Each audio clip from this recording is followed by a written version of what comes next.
நாம இன்னைக்கு பார்க்க போகிற ஸ்டோரி பிரிங்கிங் அப் காரி அப்படிங்கிற 7th ஸ்டாண்டர்ட் இங்கிலீஷ் சம்மரியை தான் பார்க்க போகிறோம். இந்த ஸ்டோரி எழுதின ஆத்தர் தன் கோபால் முகர்ஜி. இந்த ஸ்டோரியில் வர கேரக்டர்ஸ் யாரெல்லாம் அப்படின்னா ஒரு சின்ன பையன், அந்த சின்ன பையன் பேர் தான் தன் கோபால் முகர்ஜி, நம்ம ஸ்டோரியோட நரேட்டர். அண்ட் காரி அப்படிங்கிற ஒரு எலிஃபெண்ட், நம்ம முகர்ஜி இருக்கார் இல்லையா, அவர் வளர்க்குற ஒரு பெட். ஓகே, அந்த வந்து எலிஃபெண்ட், அந்த எலிஃபெண்ட்டோட நேம் காரி. அண்ட் ஒரு அன்னோன் பாய், ஒரு சின்ன பையன் வருவான். இவங்க 3 பேரும் ஸ்டோரி ஃபுல்லாகவே ட்ராவல் ஆவாங்க. ஸ்டோரிக்குள்ளே போகிறதுக்கு முன்னாடி சேனலை சப்ஸ்கிரைப் பண்ணாதவங்க ப்ளீஸ் சப்ஸ்கிரைப் பண்ணிவிடுங்க. நான் இந்த கதையை உங்களுக்கு எக்ஸ்பிளைன் பண்ணும்போதே நீங்கள் அப்படியே ரியலில் நடக்கிற மாதிரி இமேஜின் பண்ணிக்கோங்க. அப்போ தான் இந்த கதை உங்களுக்கு என்றைக்கும் மறக்காது, எப்போவும் பைஹார்ட்டாக இருக்கும். சரி வாங்க, நம்ம இப்போ ஸ்டோரிக்குள்ளே போகலாம். ஸ்டோரியோட ஸ்டார்டிங் சீனில் நம்ம ஸ்டோரியோட ஹீரோ இருக்கார் இல்லையா, முகர்ஜி, அவர் வந்து 9 வயசு சின்ன பையனாக இருக்கார். அப்போது அவரோட அம்மா அப்பா வந்து பவலியன் அப்படின்ற ஒரு இடத்துல இருந்து ஒரு யானையை கூட்டிகிட்டு வராங்க. அந்த யானை நேம் தான் காரி. ஓகே, அந்த யானைக்கு அவங்க கூட்டிகிட்டு வரும்போது வெறும் 5 மாதம்தான் ஆச்சு. அன்னிலேருந்து இப்போ வரைக்கும் நம்ம முகர்ஜியும் இந்த காரியும் 2 பேரும் ஒரு சிப்ளிங்ஸ் மாதிரி, அண்ணன் தம்பி மாதிரி தான் வந்து பழகிட்டு வராங்க. இவங்க 2 பேரோட காலையிலேருந்து நைட் வரைக்கும் ரொட்டீன் வேலை என்ன அப்படின்னா, ஆத்தங்கரைக்கு போவாங்க. போயிட்டு முகர்ஜி வந்து நல்லா அந்த காரியை வந்து குளிப்பாட்டுவான். காரிக்கு தேவையான ஃபுட்டு எல்லாத்தையும் வந்து மரத்துலேருந்து பறிச்சுட்டு வர்றது, அதுக்கப்புறமா தான் வீட்டுக்கு வந்து டின்னர் ப்ரிப்பேர் பண்ணுவாங்க. ஸோ அவங்க லைஃப் வந்து அப்படியே போயிட்டே இருந்துச்சு. காரிக்கு வந்து இந்த யானை இருக்கு இல்லையா, ஸோ அந்த யானைக்கு வந்து குளிக்கிறதுக்கு, ஆத்தங்கரையில் போய் குளிக்கிறதுக்குன்னா ரொம்ப பிடிக்குமா. ஏன்னா வந்து அப்போ தானே வெளியே கூட்டிகிட்டு போவாங்க. ஸோ அது என்ன செய்யுமா, ரொம்ப நேரம் தண்ணிக்குள்ளே போய் உட்காந்துக்குமா. நம்ம முகர்ஜி நரேட்டர் இருக்கா இல்லையா, அப்போ வந்து அவர் சின்ன பையன் தானே. ஸோ அப்போ வந்து எப்படி குளிப்பாட்டுவான் அப்படின்னா, அந்த யானை வந்து நல்லா தண்ணிக்குள்ளே உட்காந்துக்குமா. அப்போது பக்கத்தில் இருந்த மண் எடுத்து நல்லா தேய்ச்சி அழுக்கெலாம் இருக்கு இல்லையா, ஸோ தேய்ச்சி நல்லா குளிப்பாட்டுவானா. ஜாலியாக அவனுக்கு வந்து அப்போ வந்து விளையாடுறதா நினச்சி விளையாடுவான். அந்த காரி யானைக்கும் அந்த உள்ள தண்ணிக்குள்ளே இருக்கிறது வந்து ரொம்பவே பிடிச்சிருக்கும். ஸோ ரொம்ப நேரம் தண்ணிக்குள்ளேயே உட்காந்துட்டு அதுக்கப்புறமா அதுக்கு தேவையான பிரேக்ஃபாஸ்ட்டுனா என்ன சாப்பிடும், வெறும் அந்த இலை தலை தானே சாப்பிடும். ஸோ அதுக்கு தேவையான மரத்தெல்லாம் இவன் போய் காமிப்பான். அப்படின்னா சின்ன குட்டியாக தானே இருக்கும். ஆக்சுவலி இவனுக்கு 9 வயசு பையன் அப்படின்னா கூட அந்த 5 மாதம் யானை வந்து இவனுக்கு கொஞ்சம் பெருசாகவே இருந்துச்சான். ஸோ இவனுக்கு எட்டாதது கூட அந்த யானைக்கு எட்டும் இல்லையா, தும்பிக்கையெல்லாம் கொஞ்சம் பெருசாக இருக்குல்ல. ஸோ அதுக்கு எட்டும் தூரத்தில் இருக்க கிளை எல்லாமே, அந்த பசுமையான கிளை எல்லாமே அதை வந்து பறித்து எடுத்து வந்துடுமா. வீட்டுக்கு வந்து இவன் வந்து என்ன செய்வான், அந்த கிளையெல்லாம் நல்லா சீவி கொடுத்து அந்த நுனிலெல்லாம் ஷார்ப்பாக இருந்த யானைக்கு வந்து நாக்கில் குத்திடணும் இல்லையா, குட்டி யானை இல்லையா. என்ன செய்வான், இவன் வந்து நல்லா சீவி அந்த யானைக்கு வந்து பதம் பார்த்து சாப்பாடுக்கு வந்து டின்னர் மாதிரி வச்சு கொடுப்பான் அந்த கிளையவே.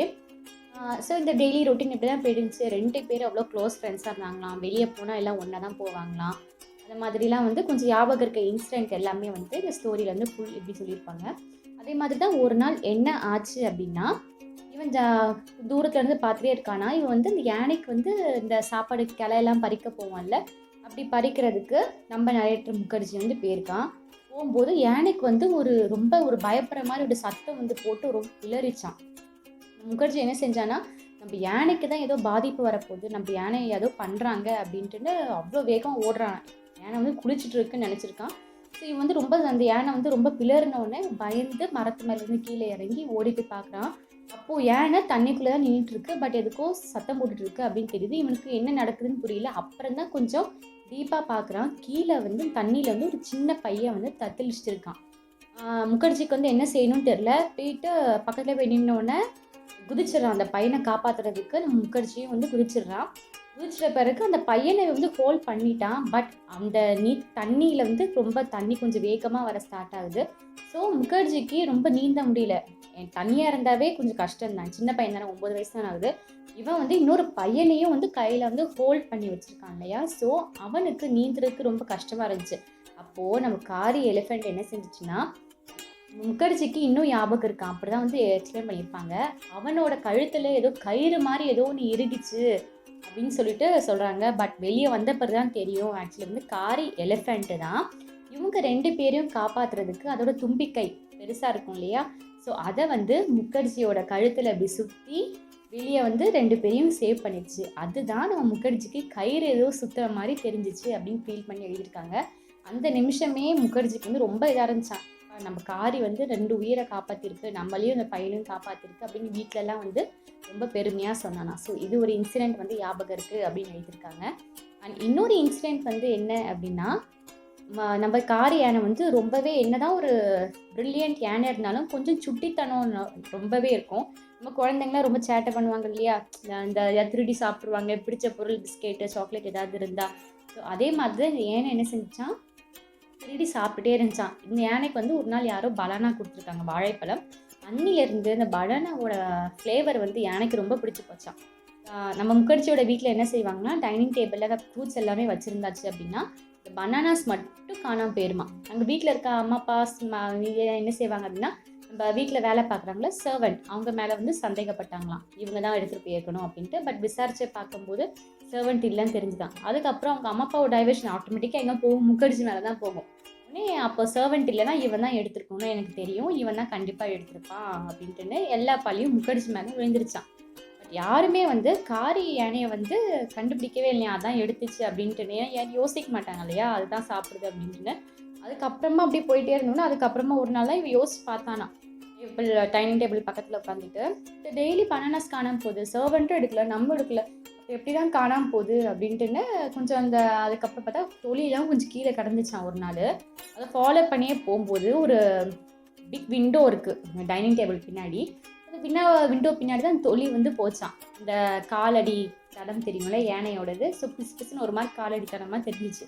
அதை ஃபாலோ பண்ணியே முகர்ஜி வந்து ஃபாலோ பண்ணி போயிட்டா. அங்கே இருந்த அத்தனை பனானாவையும் இத்தனை நாள் திருடி சாப்பிட்டது வந்து காரி தான் அப்படின்னு தெரிஞ்சு போச்சு.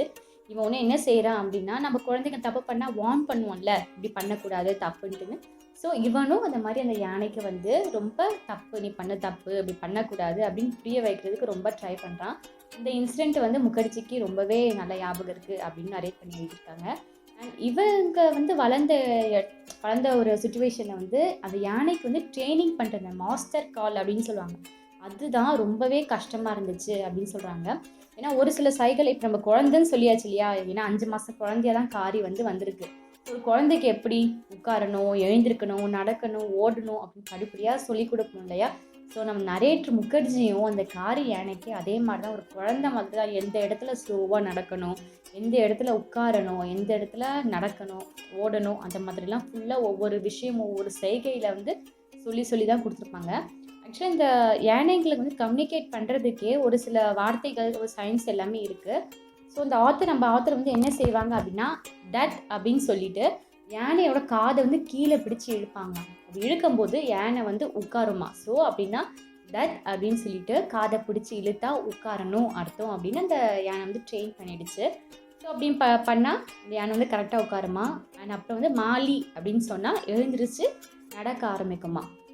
ஏன்னா வந்து இதெல்லாம் ஒரு யானைக்கு வந்து தெரிஞ்சுக்கிறது வந்து ரொம்ப விஷயம். ஏன்னா சப்போஸ் ஏதோ காட்டுக்குள்ளே கூட்டிகிட்டு போகிறான் இல்லையா, ஏதோ ஒரு ஆபத்து வருது, ஏதோ ஒரு பாம்பு வருது, ஏதோ ஒரு டைகர் வருது அப்படின்னா அதை புரிஞ்சுக்கிட்டு இது ரியாக்ட் பண்ணணும். இதுதான் பாம்போட சவுண்டு, இதுதான் டைகரோட சவுண்டு, நம்ம இதுக்கிட்ட ரொம்ப ஜாக்கிரதையாக இருக்கணும் அப்படின்னு நம்ம ரியாக்ட் பண்ணணும்ல. ஸோ அதெல்லாம் அவனுக்கு சொல்லி கொடுக்கறதுக்கு கொஞ்சம் கஷ்டமாக இருந்துச்சு. பொதுவாக இந்த யானைங்க எல்லாமே டைம் எடுத்துக்கும். அதே மாதிரி தான் காரியும் இந்த எல்லா விஷயமும் கற்றுக்கிறதுக்கு 5 இயர் எடுத்துக்கிச்சு. இந்த 5 இயரும் இவன் மாஸ்டராக இருந்து அந்த யானைக்கு வந்து எல்லா விஷயமும் சூப்பராக சொல்லி கொடுத்துருக்கான். இதோட இந்த ஸ்டோரி நம்ம முடியுது. இந்த ஸ்டோரியோட கிளைமேக்ஸில் ஆத்தர் என்ன சொல்லியிருக்காங்க அப்படின்னா, அனிமல்ஸும் ஃப்ரெண்ட்ஸ் மாதிரி தான் ஹியூமன்ஸ் கிட்ட பழகுறாங்க. ஒரு சில சமயம் ஹியூமன்ஸை விட அனிமல்ஸ் வந்து ரொம்பவே சென்சிபிளாக இருக்காங்க. ஓகே, யோசிக்கிற விஷயத்துல ஆகட்டும் ரொம்பவே ஒரு ப்ரில்லியண்ட்டாக, சென்சிபிளாக, அவ்வளோ ஒரு மோட்டிவேஷனாக யோசிக்கிறாங்க. ஸோ அனிமல்ஸ் ஹியூமன்ஸ் எப்பவுமே ஃப்ரெண்ட்ஸ் தான். அண்ட் இவங்களோட ரிலேஷன்ஷிப் எப்பவும் கண்டினியூ ஆகும். இன்னும் நிறைய விஷயங்கள்லாம் சூப்பராக இருக்கணும் அப்படின்னு மாதிரி அந்த ஸ்டோரியை வந்து ஃபினிஷ் பண்ணியிருக்காங்க. தேங்க்யூ.